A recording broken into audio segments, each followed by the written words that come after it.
Hello guys, welcome to my channel. तो आमी निशा आज के आबार एक निउ ब्लग निये चले एसेछि। So good morning everyone. तो आज के आमी जाচ্ছি मा বল্লাকালী मंदिर যেটা বালুঘাটে আছে।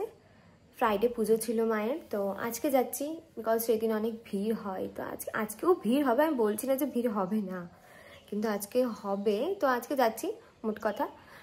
তো এখন সকাল 7:30 বাজে, আমাকে এখন স্নান করতে হবে, হয়ে যাবে। বাই দ্য ওয়ে অনেক কাজও বাকি আছে, আমি রেডি বাগেরা হয়ে তোমাদের সাথে দেখা করছি। তো দেখতেই পাচ্ছ গাইস, আমি রেডি হয়ে গেছি। তারপর আমরা বেরিয়ে পড়েছিলাম। এই যে দেখো, আমি আর আমার বোন বসে পড়েছি গাড়িতে, আরো বাকিরা সবাই ছিল। আমরা টোটাল 11 জন গেছিলাম, 5 জন এই গাড়িতে আর বাকি 6 জন ওই গাড়িতে ছিল। তোমরা হয়তো অনেকেই জানো আমাদের বালুরঘাটের বল্লা মায়ের সম্বন্ধে, তবুও তোমাদের কিছুটা জানিয়ে দিই যে আমাদের মা বল্লার পুজো প্রায় 400 বছর আগে থেকেই হয়ে আসছে, বলতে পারো ব্রিটিশের আমল থেকেই হয়ে আসছে। আর মায়ের পুজো হচ্ছে রাস পূর্ণিমার প্রথম শুক্রবারে হয়, আর মায়ের মূর্তি ওই 3 দিনের মতন থাকে, মানে শুক্রবারে পুজো আর সোমবারে বিসর্জন হয়ে যায়। তো আমাদের মালদা থেকে মায়ের মন্দির যেতে ওই 3 আওয়ার্সের মতন লাগে, তো অনেকটাই পথ যেতে হয়েছিল। আর এই দেখো, আমরা গঙ্গারামপুরে একটা চায়ের দোকানে দাঁড়িয়েছিলাম, যেহেতু আমার মা বাবা মাসি আরো বাকিরা সবাই চা খেত, কিন্তু আমি খাইনি গাইস, কারণ আমার মোশন সিকনেসের প্রবলেম আছে। তাই গাড়িতে আবার ট্রাভেল করব, তো আমার উল্টি হয়ে যেতে পারে, এই জন্য আমি কিছুই খাইনি। আর সেদিন তো ভীষণ গরম পড়েছিল গাইস, আর রোদের তো তাপ বলোই না, এত রোদ, আমার তো প্রচুর পরিমাণে ট্যান পড়ে গেছে। আর এই দেখো, আমরা আমাদের ডেস্টিনেশনে চলেও এসেছি। তো গাড়িগুলো পার্কিং এ করে দেওয়ার পর মন্দিরের উদ্দেশ্যে রওনা দিয়েছিলাম। তো আমাদের রোড থেকে, মানে এন্ট্রান্স থেকে মায়ের মন্দির যেতে ওই 1.5 কিলোমিটার লেগেছিল, ওই 30 থেকে 40 মিনিটসের মতন লেগেছিল যেতে। আর ভিড়ের কথা তো কি বলবো, এত ভিড়। সানডে গেছি তাই এত ভিড়, ফ্রাইডে যদি যেতাম তো এর চেয়ে ডাবল হতো। তো আমরা এখানে ভোগ কিনে নিয়েছিলাম। এখানে ভোগ হাঁড়ির মধ্যে দেই, এই যে হাঁড়িগুলো দেখতে পাচ্ছ ওর মধ্যে দেই, সব রকম দামের থাকে ভোগ। তো আমরা কিনে বেরিয়ে পড়েছিলাম। আর এই দেখো, একটা লোক এখানে মা কালীর মতন সেজে দাঁড়িয়েছিল, কয়েকজন টাকাও দিচ্ছিল, কেউ আশীর্বাদ দিচ্ছিল লোকটার কাছ থেকে। তো যাই হোক, আমরা বেরিয়ে পড়েছিলাম মায়ের মন্দিরের উদ্দেশ্যে। তো ফাইনালি মায়ের মন্দির পৌঁছে গেছিলাম। এত স্ট্রাগল করার পর, এত রোদ গরম ভিড় সবকিছুর মধ্যে দিয়ে যখন মায়ের মন্দিরে এলাম, মাকে যখন দেখতে পেলাম, তখন মনে হচ্ছিল এসব কিছুই না, মাকে সামনে থেকে দর্শন করতে পারলাম, এর চেয়ে বড় আর কিছুই হতে পারে। বাই দ্য ওয়ে গাইস, ওদিকে তো ভিড় ছিলই, বাট এদিকে তো আরো ভিড় ছিল। আমি তো দিনের বেলা গেছিলাম, যদি রাতে আসতাম তাহলে তোমাদের লাইটিং বগেরা দেখাতে পারতাম, তাই ভেবেছি নেক্সট ইয়ার আমি রাতেই আসবো। আর তোমাদের একটা কথা বলে দিই, তোমাদের পার্স, ফোন, আরো যা এক্সপেন্সিভ জিনিস আছে সব সামলে রাখবে এইটুকু এরিয়াতে, কারণ চুরি হয়ে যাচ্ছিল অনেকের শুনেছিলাম। তো একটু কেয়ারফুল থাকিও তোমরা যদি কখনো মায়ের মন্দির আসো এরকম পুজোর সময়। আচ্ছা, তোমরা এই হোয়াইট কালারের নেটটা দেখতে পাচ্ছ?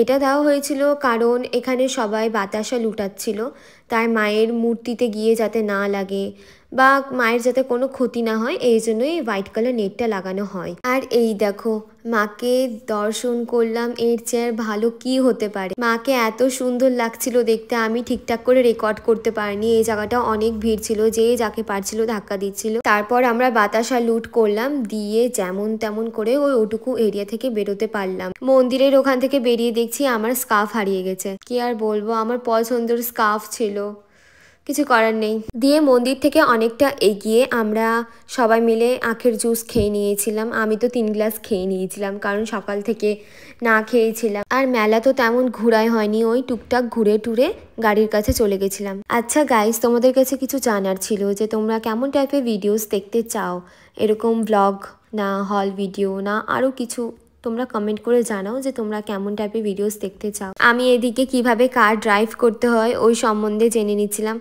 ছাতার মাথা কিছুই তো বুঝতে পারলাম না, কিন্তু আমার ইচ্ছা আছে এরকম কার ড্রাইভ করার, দেখা যাক ইন ফিউচার পারি কিনা। আর আমি এদিকে কি বলছিলাম কিছুই জানি না, এই ভিডিওটার সাউন্ডই রেকর্ড হয়নি। তো যাই হোক, তারপর আমরা বেরিয়ে পড়েছিলাম। আমরা গাড়ি এক্সচেঞ্জ করে নিয়েছিলাম, আমরা থারে চলে এসেছিলাম। এবার গুবলুও চলে এসছে। তখন ওই 3:30 4টে বাজছিল। আর তোমরা ভিড় দেখতে পাচ্ছ, এখনো ভিড় কমেনি, উল্টা ভিড় বাড়ছিল। রাস্তায় জ্যাম্প দেখে তোমরা বুঝতেই পারছো। তারপর আমরা এখানে দাঁড়িয়ে গেছিলাম কারণ আমাদের বাকি ফ্যামিলি মেম্বার্সরা ওই গাড়িতে ছিল আর ওরা জ্যাম্পে ফেসে গেছিলো, তাই আমরা এখানে দাঁড়িয়েও গেছিলাম। ভালো স্পটও ছিল, অনেকটা পিকচার্সও ক্লিক করে নিয়েছিলাম। তো তোমরা যদি আমাকে সোশ্যাল মিডিয়াতে ফলো করে থাকো তাহলে আমার ডেইলি আপডেট তো পাচ্ছই, আর যারা এখনও করোনি তারা আমার ফেসবুক আর ইনস্টাগ্রাম হ্যান্ডেল আমার ইউটিউব অ্যাকাউন্টের ডেসক্রিপশনে পেয়ে যাবে। ফেসবুকে আমার অ্যাকাউন্টের নাম হচ্ছে নিশা মণ্ডল আর ইনস্টাগ্রামে হচ্ছে পুকি নিশা। সরি গাইস, ভিডিওতে কপিরাইট পড়ে যেত, এই জন্য আমাকে ভিডিও ক্লিপসগুলোর সাউন্ড মিউট করতে হয়েছিল। আর এই দেখো আমার বোনকে গুবলুকে দিয়ে ফটোগ্রাফি করাচ্ছে। বাচ্চা মানুষটা পারছে না তবু ওকে জোর জবরদস্তি করাচ্ছে। আমি ওকে ভালো ভালো পিক্স তুলে দিলাম তবু ওর হয় না, ওর আরও পিক্স চাই। কি আর বলবো এই মেয়েটাকে আমি। একদম বিধ্বস্ত অবস্থা আমার, দেখো এত পলিউশনে ট্যান পড়ে গেল এতক্ষণ ধরে। যদি তোমরা বিশ্বাস না করো তাই এর আগের ভিডিও ক্লিপটা আমি স্পিড আপ করে দিয়েছিলাম, তো এবার তো বুঝতে পারছো যে আমি কেন ভিডিও ক্লিপসগুলোর সাউন্ড মিউট করে দিয়েছি। তার কিছুক্ষণ পরই আমাদের আরেকটা গাড়ি চলে এসেছিল, ওই যে দেখতে পাচ্ছ হোয়াইট কালারের। তো আমরা একটা ভালো রেস্টুরেন্ট বা ধাবা খুঁজছিলাম, সে সকাল থেকে না খেয়ে আছি, খিদে পেয়েছে অবভিয়াসলি। তো জানি না এখানে কোনটা রেস্টুরেন্ট ভালো হবে না হবে, তাই গুগলে সার্চ করলাম, দিয়ে একটা জায়গার নাম দেখালো সুমন ক্যাফে হাউস। তো ওখানেই যাচ্ছিলাম আমরা সবাই। তো ক্যাফেটাতে চলে এসেছি, গাড়িগুলো পার্কিং করে দিয়েছিল ওরা। ক্যাফেটাতে গেলাম ঠিকই কিন্তু কেউ কিছু খায়নি, কারণ মা বাবা মাসি সবার ইচ্ছা ছিল নিরামিষ খাওয়ার, ডাল ভাত মানে সিম্পল কিছু খাওয়ার, কিন্তু ওখানে এসব অ্যাভেলেবেল ছিল না তখন। চাউমিন, চিকেন ললিপপ আরও রোল বগেরা এসব ছিল, তাই আর কি কিছু খাওয়া হয়নি ঠিকই, কিন্তু গাইস বেশ কিছুক্ষণ আমরা এখানে খুব মজা করেছিলাম। বাচ্চাদের খেলার জন্য একটা ছোট মোটো এখানে পার্কের মতন ছিল, দেখতেই পাচ্ছ 2-3টে দোলনা স্লিপার এসবই ছিল। তো এবার তো এই ক্যাফেতে খাওয়া হলো না, কেমন টেস্ট কিছুই তোমাদের জানাতেই পারলাম না। যদি নেক্সট টাইম আসি কখনো এখানে এমনি ঘুরতে তো তোমাদের অবশ্যই বলবো কেমন ক্যাফেটা, আরও ভালো ডিটেলসে বলতে পারবো তোমাদের। আর এই দেখো আমার মা মাসি সোনিয়া গুবলু সবাই এখানে দোলনা দুলছিল, তো আমি কেন বাদ থাকবো গাইস, আমিও গিয়ে দোলনা দুলে নিলাম। আমি ওখানে ভয় করছিলাম দোলনা দুলতে, কারণ আমি অনেকদিন পর দোলনা দুলছিলাম, তো এই জন্য। ওদিকে আমি মাকে বলছি মা পড়বো না, তো মা বলছে না না পড়বি না, দুল দুল। তারপর বাবা বলল যে পাশেই একটা ধাবা আছে বনফুল ধাবা, তো আমরা বেরিয়ে পড়েছিলাম। সেই ধাবাটা হচ্ছে গাজলে, দেখতেই পাচ্ছ এটা হচ্ছে বনফুল ধাবা। দুই পাশে পার্কিং এর ব্যবস্থা আছে, গাড়িগুলো পার্কিং করে দিয়েছিল। এই যে এটা হচ্ছে ধাবার ইন্টেরিয়রটা, ওই পাশে এসি হল টাইপ ছিল, তো ওখানে তো আমরা অবভিয়াসলি যাবো না এত ঠান্ডার মধ্যে, তো এই নন এসি পার্টটাতে আমরা বসেছিলাম। এই ধাবাতে আমার আসা সেকেন্ড টাইম, এর আগে একবার এসেছিলাম, তো তখন আমি রুটি মাংস তড়কা এসব খেয়েছিলাম, বেশ ভালো খাবার করে এখানে।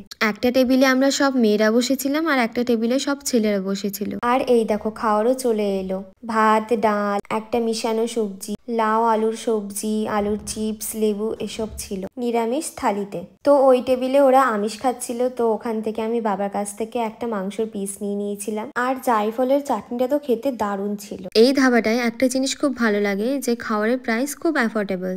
ব্যাস খাওয়া দাওয়া তো কমপ্লিট, এবার মনে হচ্ছিল বাড়ি কখন যাব, সেই সকালে বেরিয়েছি, সবাই খুবই টায়ার্ড, তো বাড়ির পথে রওনা দিয়ে দিয়েছিলাম আমরা। ধাবাটা থেকে বাড়ি যেতে ওই 45 মিনিটসের মতন লাগে, কিন্তু আমাদের 1 আওয়ারের বেশি লেগে গেছিল, কারণ রাস্তায় একটু জ্যাম ছিল। আর এই দেখো এই মেয়েটাকে শুয়েই পড়েছে। তো এই ছিল আজকের এই ব্লগটা।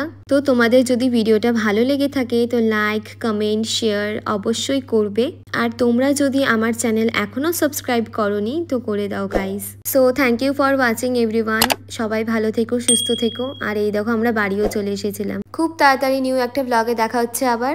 So bye guys.